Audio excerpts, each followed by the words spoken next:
Passer de 0 € à 100 000 € d'épargne en 10 ans, nous allons vous expliquer la méthode pas à pas. Bonjour et bienvenue sur Centaure Investissement TV.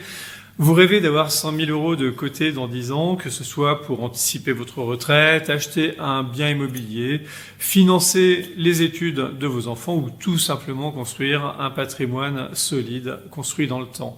Cet objectif peut paraître ambitieux, mais il est bien plus accessible qu'on ne le pense. Dans cette vidéo, je vais vous montrer 2 stratégies simples et efficaces pour atteindre ce cap symbolique de 100 000 €.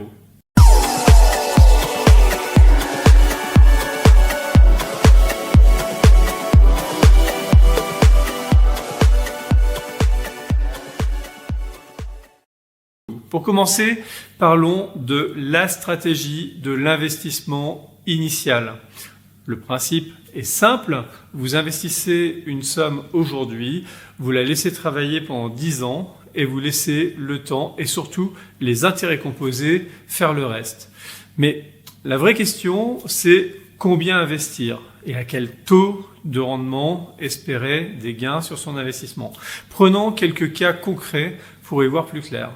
Le premier scénario, je place 75 000 € à 3% de rendement. Si vous visez la sécurité avant tout, cette stratégie est faite pour vous.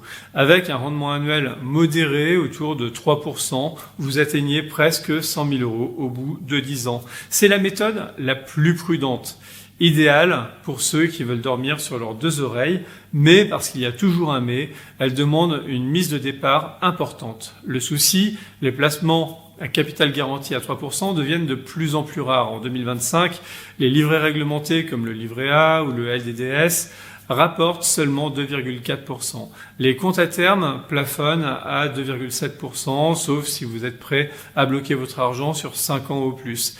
À ces rendements, vous devez retirer l'inflation, voire la fiscalité et les prélèvements sociaux. Donc, faites le calcul pour aller chercher un 3% net. C'est pas simple. Et pour rappel, certains de ces placements sont plafonnés et ne vous permettront pas de placer vos 75 000 € sur un seul d'entre eux. Le deuxième scénario, 55 000 € à 6% de rendement. Ici, on monte d'un cran. Pour un taux de 6%, il suffit de placer 55 000 €.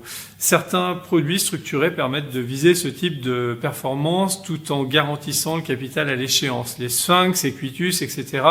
que nous connaissons bien sont intéressants dans ce cadre. Nous avons d'ailleurs créé les Equitus. Mais attention, ces produits sont souvent complexes et longs.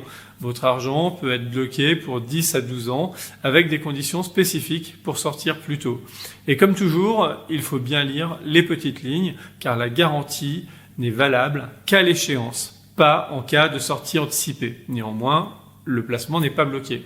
Le troisième scénario, il s'agit de placer 50 000 € à 7% de rendement. Là, vous commencez à entrer dans une logique plus dynamique. À 7%, il suffit d'un capital initial de 50 000 €. Comment atteindre ce rendement? Par exemple, via certaines SCPI dynamiques qui annoncent des objectifs de rendement brut pouvant atteindre près de 8%. Mais attention à l'IFI et ou à la fiscalité. C'est attractif, mais rappelez-vous que le capital n'est pas garanti. Et il existe aussi des OPCVM performants sur le long terme. Prenons l'exemple du fonds JP Morgan US Technology sur 10 ans. Ses performances moyennes ont largement dépassé ce niveau. Tout comme Odo BHF Artificial Intelligence qui réalise plus de 65% sur 5 ans. Et j'en passe. Mais prudence, les performances passées ne garantissent jamais les rendements futurs. Donc attention, soyez vigilants. Dans notre quatrième scénario, on verse 40 000 € à 9% de rendement. Ici, c'est l'option des investisseurs les plus offensifs. À 9% seulement, 40 000 € suffisent pour atteindre les 100 000 € au bout de 10 ans. Ce niveau de rendement est envisageable avec une exposition au marché actions, au private equity ou via les fonds de dette privée bien sélectionnés ainsi que certains fonds structurés ou autres OPCVM. Mais attention, plus le rendement est élevé, plus le risque l'est aussi. Et ce n'est pas un détail, car viser 9% de rendement, ce n'est pas juste une performance sur le papier, c'est une exposition à la volatilité, au cycle économique, aux événements imprévus. Et il ne suffit pas d'encaisser les rendements bruts, il faut aussi tenir compte des frais, de la fiscalité et surtout de votre propre tolérance au risque. La meilleure stratégie, ce n'est pas celle qui promet le plus, mais celle que vous serez capable de suivre dans la durée sans paniquer au premier soubresaut des marchés. En conclusion, plus le rendement est élevé, plus le risque l'est aussi. Et ce n'est pas un détail. Il faut donc trouver le bon équilibre entre risque et sécurité. En effet, l'investissement, c'est toujours une affaire de compromis, rendement espéré contre niveau de risque. Prenons un cas extrême, si vous aviez investi 400 € dans l'action Nvidia il y a 10 ans, vous auriez aujourd'hui 100 000 €. Le rendement a été de plus 26 000%. Oui, vous avez bien entendu, il n'y a pas d'erreur, plus 26 000% en 10 ans. Mais qui aurait pu le prédire? À l'inverse, les placements sécurisés à 3% vous assurent de récupérer votre capital, mais vous avancerez lentement. Moralité, définissez bien votre profil d'investisseur. Êtes-vous prudent, dynamique? Aimez-vous le risque mesuré? Êtes-vous prêt à consacrer une part de votre épargne à des solutions dynamiques mais risquées, etc. Maintenant, parlons d'une méthode qui séduit de plus en plus d'épargnants. Les versements programmés. En gros, vous n'avez pas 40 000 € ou 70 000 € à investir d'un seul coup. Pas de souci. Vous pouvez tout à fait épargner progressivement, mois après mois. Et cette approche, croyez-moi, est souvent bien plus puissante qu'on ne pourrait l'imaginer. Voyez quelques chiffres pour bien visualiser. Je place 500 € par mois à 10% de rendement, soit près de 100 000 € en 10 ans. 600 € par mois à 7% de rendement, objectif atteint également avec un rendement plus modéré. 700 € par mois à 5%, vous y arriverez aussi, mais avec un effort d'épargne un peu plus important et surtout un risque plus faible. Ce qu'il faut retenir, c'est que vous pouvez adapter votre effort d'épargne en fonction du rendement que vous visez et du risque que vous êtes prêt à prendre. Mais pourquoi cette méthode est-elle aussi intéressante? Simplement parce qu'elle repose sur 3 piliers très puissants. Premièrement, la régularité. Vous épargnez chaque mois sans y penser. Deuxièmement, la discipline. Vous automatisez vos efforts, donc vous évitez les décisions émotionnelles. Et troisièmement, le lissage des points d'entrée. Vous investissez à différents moments du marché, ce qui permet de réduire l'impact de la volatilité. En clair, c'est moins de stress, plus de rigueur et souvent de bien meilleurs résultats sur le long terme. Et concrètement, comment mettre ça en place? Bien, c'est très simple, via un contrat d'assurance vie ou un plan d'épargne retraite par exemple. Ces enveloppes permettent d'automatiser vos versements, souvent dès 50 ou 100 € par mois, et d'investir sur une multitude de supports, actions, obligations, SCPI, fonds en euros, ETF, produits structurés, etc.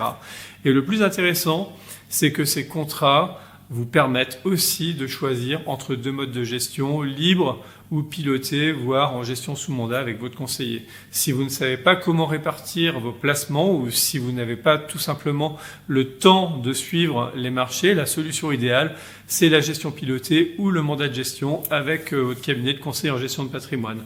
Vous déléguez votre épargne à des experts qui gèrent pour vous votre allocation en fonction de votre profil de risque, que vous soyez prudent, équilibré ou offensif. Prenons l'exemple de Centaure Investissement, que je connais bien. Nos ingénieurs financiers analysent régulièrement l'environnement économique et réajustent votre portefeuille en fonction des opportunités ou des risques du moment. Résultat, une gestion diversifiée, un suivi en continu et une allocation parfaitement alignée avec vos objectifs et votre tolérance au risque. C'est un vrai pilotage automatique, mais avec un copilote expert à vos côtés. En résumé, les versements programmés, c'est un petit peu l'arme des épargnants réguliers et stratégiques. Vous progressez doucement, mais sûrement, et surtout, vous restez maître de vos efforts d'épargne. Avant de conclure, parlons des erreurs les plus fréquentes, celles qui peuvent sérieusement freiner votre progression, voire ruiner complètement votre stratégie. Voici 3 pièges à éviter absolument si vous voulez atteindre vos 100 000 € dans 10 ans. La première erreur, Eh bien, c'est sous-estimer l'impact des frais. On l'oublie souvent, mais 1% de frais en plus, c'est 1% de rendement en moins chaque année. Et sur 10 ans, ça fait une énorme différence. Mais attention, tous les frais ne sont pas forcément injustifiés. Un bon contrat, bien structuré, peut tout à fait intégrer des frais s'il offre en contrepartie de la performance, de la sécurité ou de la flexibilité. Prenons l'exemple du contrat FIP Avis Ingénierie de chez Odo BHF. Il inclut une gestion conseillée en ligne, des options patrimoniales avancées, une neutralisation de la fiscalité en cas de retrait et même une contre-garantie d'essai exonérée de droits de succession en cas de décès. Autrement dit, des avantages très concrets, bien au-delà d'un simple produit standard. Résultat, ces frais sont parmi les plus compétitifs du marché compte tenu de la technicité et de la qualité du contrat d'assurance vie ou de capitalisation. Moralité, ne regardez pas uniquement les frais bruts, mais ce qu'ils couvrent. Un fonds à 2% de frais peut être plus rentable qu'un ETF à 0,20 s'il gère mieux les périodes de baisse par exemple. La deuxième erreur, eh bien, il s'agit d'investir sans connaître son profil. C'est une autre erreur classique, c'est-à-dire se lancer sans avoir défini son profil investisseur. Trop prudent, vous ratez des opportunités, trop audacieux, vous risquez de paniquer à la première baisse des marchés. Le bon réflexe, c'est de calibrer votre profil selon le support utilisé, pas uniquement selon une vision globale. Par exemple, vous pouvez être prudent sur une partie de votre épargne, en fonds en euros par exemple, mais offensif sur une autre solution, type private equity, fonds actions, etc. Il ne s'agit pas d'être tout ou rien, mais de construire une allocation intelligente. Et surtout, ne restez pas figé. Votre profil peut évoluer avec le temps, tout comme vos projets ou votre horizon de placement. C'est normal et c'est même recommandé. La troisième erreur, eh bien, ce serait de négliger l'horizon de placement. Enfin, beaucoup sous-estiment l'importance du temps. Si vous investissez à moins de 5 ans, vous devez adapter vos supports. Tous les placements ne sont pas faits pour du court terme, surtout dans un monde devenu complètement imprévisible. Depuis 2008, on vit au rythme d'une crise tous les 2 ans à peu près. Crise des dettes souveraines en 2011, krach des matières premières en 2015, guerre commerciale en 2018, version 1, Covid en 2020, guerre en Ukraine et inflation en 2022, guerre commerciale version 2 en 2025, et demain, qui sait ce qui nous attend. Ce nouveau rythme bouscule totalement les cycles économiques classiques, les périodes de croissance sont plus courtes, les retournements plus brutaux. Il faut donc plus de souplesse, plus d'agilité, plus de résilience et un vrai pilotage de votre stratégie. Mais il faut également être dans le train lorsque les hausses surviennent et ne pas trop arbitrer pour ne pas être contre-productif. En clair, si vous avez un horizon inférieur à 5 ans, privilégiez des supports plus stables, moins volatiles et plus flexibles. Et parfois, comme on dit, il faut savoir faire le dos rond. La question n'est pas est-ce qu'il y aura une crise ou une période de baisse et d'incertitude, mais quand est-ce que cela arrivera et suis-je prêt à y faire face? Vous l'avez compris, atteindre 100 000 euros en 10 ans, c'est largement possible. Soit avec une mise initiale bien placée, soit avec une épargne régulière et disciplinée, et toujours avec une bonne gestion du risque et des frais, à condition de ne pas modifier la feuille de route initiale au premier aléa. Rachat, arbitrage, etc. Alors, et vous, quelle stratégie préférez-vous? Plutôt mise initiale ou versement mensuel? Dites-le moi en commentaire. Abonnez-vous pour ne pas manquer nos prochaines vidéos sur l'investissement et la gestion de patrimoine sur Centaure Investissement TV. Et si cette vidéo vous a aidé, n'hésitez pas à laisser un petit like qui serait le bienvenu pour faire grandir notre chaîne. À très bientôt. Au revoir les amis. Ciao. Pour ne rien louper des astuces et conseils patrimoniaux du cabinet Centaure Investissement, n'oubliez pas de vous abonner à la chaîne Centaure Investissement TV et d'activer la petite cloche de notification afin d'être informé de nos prochaines vidéos mises en ligne. Vous bénéficierez ainsi de nos préconisations pour optimiser votre patrimoine.